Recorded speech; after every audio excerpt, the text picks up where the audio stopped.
Cut pieces of Wakaflex the length of the tiles to create the needed number of step flashings.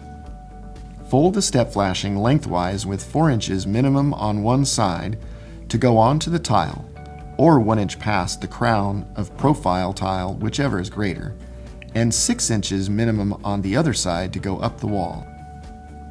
Place the Wakaflex even with the front edge of the tile. Remove the release liner from the top portion of the flashing and adhere it to the wall.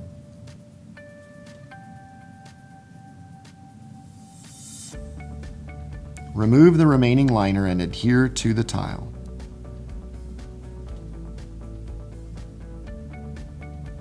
Trim away any excess Wakaflex at the bottom corner and mold the flashing to the tile.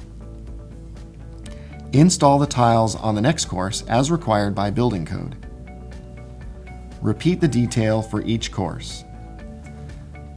At the top of the chimney or skylight, install a support to evenly transition to the tile course below, preventing sagging of Wakaflex and preventing ponding of water.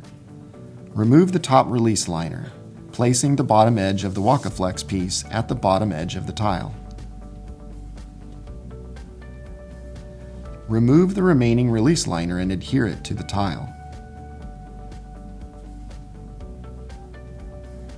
Cut an angle from the top of the Wakaflex down to the corner of the chimney or skylight. Turn the tab and adhere the Wakaflex to the sidewall. Mechanically fasten the Wakaflex onto the wall to hold it in place. Install counter flashing.